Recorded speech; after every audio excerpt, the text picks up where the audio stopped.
So we have a question here that's talking about standard form. So we recognise standard form numbers must be in the format of some number times 10 to the power of an integer, where a must be between 1 and less than 10, and n is an integer.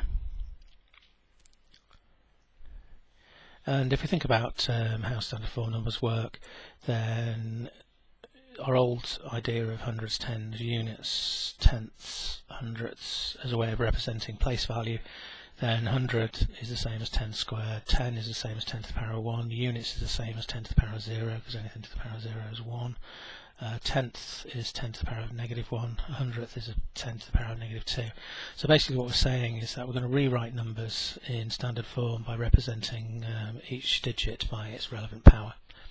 So if we look at this number here, we can see that we've gone to the tenths, hundredths, thousandths, 10,000th digit. So that's 10 to the power of negative 4. So our answer here then will be 4.23 times 10 to the power of negative 4.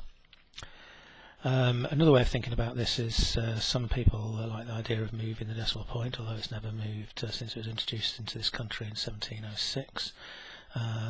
But if you want to, it's a method that works. So you can decide that I want the decimal point to be between the 4 and the 2, because I need a number at the front of standard form to be between 1 and 10, but not 10 itself. Then I could move this decimal point once, twice, 3, 4 times to get that between the 4 and the 2. Negative because it's a 0 point number. If it was bigger than 1, then we'd be saying it's a positive power for the power of 10. Write 4.5 times 10 to the power of 4 as an ordinary number. Well, again, if we think about the number system, we've got 10 to the power of 0, 10 to the power of 1, 10 to the power of 2, 10 to the power of 3, 10 to the power of 4.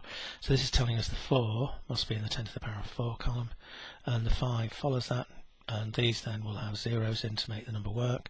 So the answer here will be 45,000.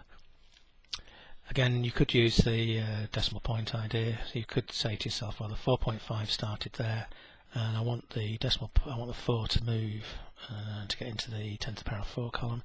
So it needs to move 4 times because of the power of 4. So once, twice, 3, 4 times. And that would then tell us that we're doing 45,000 as well. So either way, you'll get the answer of 45,000.